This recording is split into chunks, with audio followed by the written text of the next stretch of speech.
tayo mag-secret file, ay ilike mo muna ang video na to at mag-subscribe na sa aming YouTube channel. Don't forget to click the notification bell para hindi ka nahuhuli sa latest episode ng DJ Rocky's Secret Files.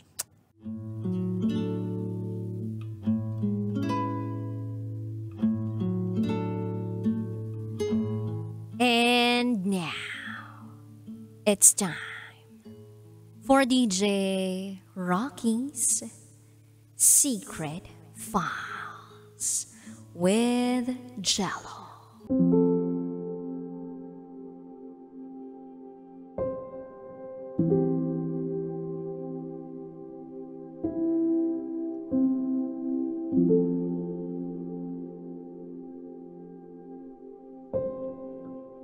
Isa akong nurse na na-in-love sa isang security guard.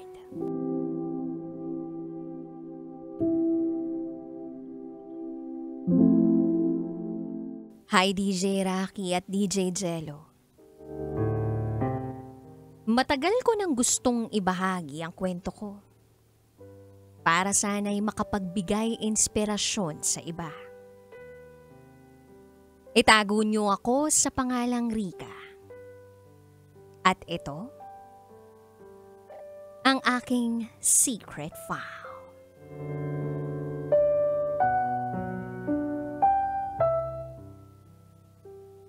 I'm 31 years old. And proud ako na naitaguyod ko ang anak ko bilang isang single parent. Pinili kong magtrabaho nung may COVID. Kahit na hindi ganun kalaki ang kita. Dahil kailangan kong mag-provide para sa anak ko. Okay naman. Nakakaraos naman. Hindi ako naghahanap ng iba pang mamahalin. Basta ang focus ko ay ang anak ko. Hanggang isang araw, may dumating sa buhay ko. Nung una akala ko ay isa lang siyang tipikal na lalaki. By the way, isa siyang security guard sa pinagtatrabahuhan ko. Isa akong nurse at siya naman ay guard.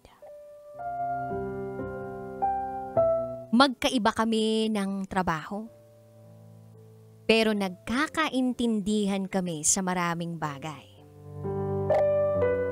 Habang tumatagal, ay nag-o-open up na kami tungkol sa sarili namin. Nai-inspire ako sa kanya. At yung buhay ko naman, open book na. Alam ng marami ang kwento ko. Nabuntis, tapos iniwan. Siya naman, may mga pinagdaraanan. Kilala na niya ako noon pa. Kasi dati na akong nagtatrabaho sa lugar na yon. Alam niya ang storya ko. Na nung umpisa, ako talagang nagkamali.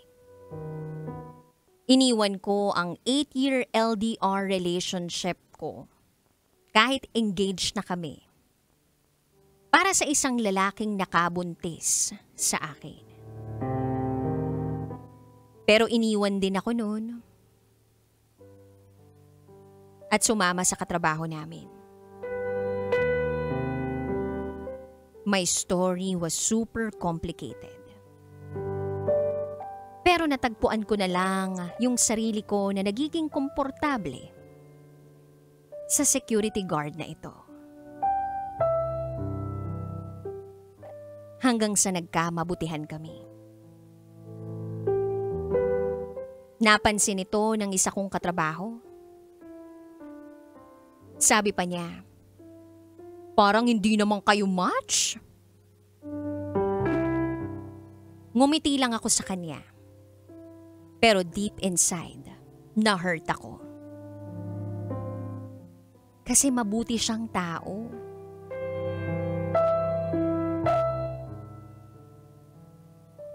Fast forward. Naging kami. Then one day, nalaman ng mga magulang ko ang tungkol sa relasyon ko sa security guard.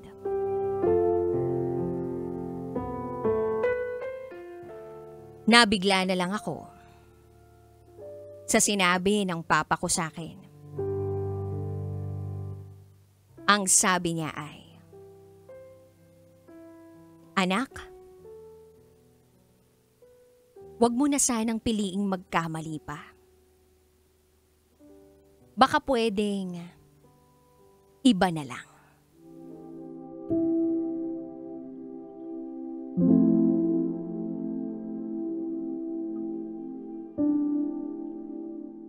Lahat may expectations sa akin.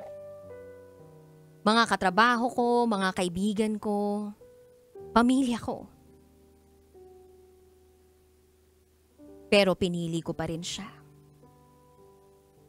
Masakit marinig yun.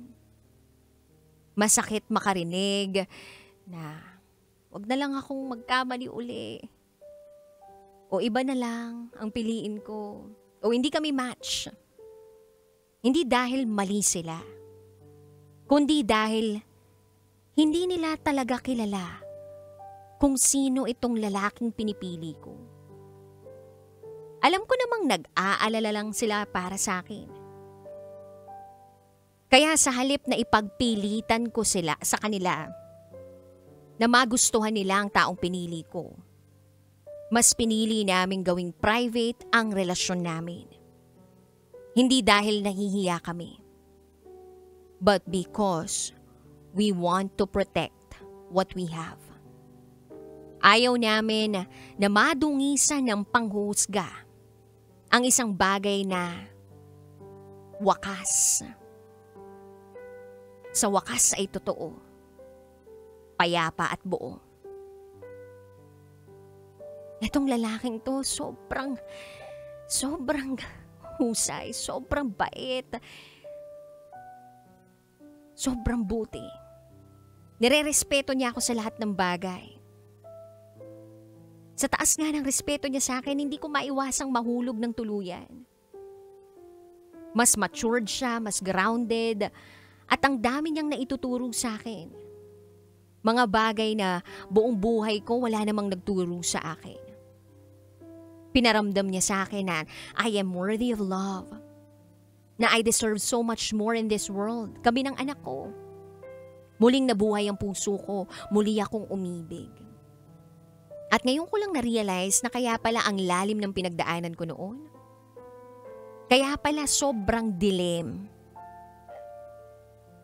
ng sitwasyon ko noon. Dahil may darating palang ganitong tao sa buhay ko. Yung kahit sino ka pa, kahit ano pang pinagdaanan mo, tatanggapin ka. Ipapa-experience niya sa'yo ang lahat ng magagandang bagay na akala mo hindi mo na mararanasan.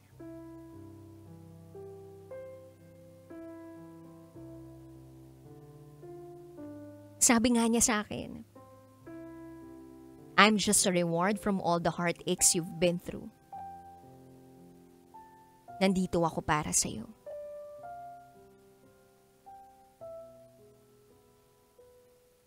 And I believe DJ Rocky and DJ Jello, si Lord ang nagdirekta ng lahat ng ito. Through God, nothing is impossible. Eto pala yung nakahanda para sa akin. Sa kabila ng lahat ng paghihirap ko.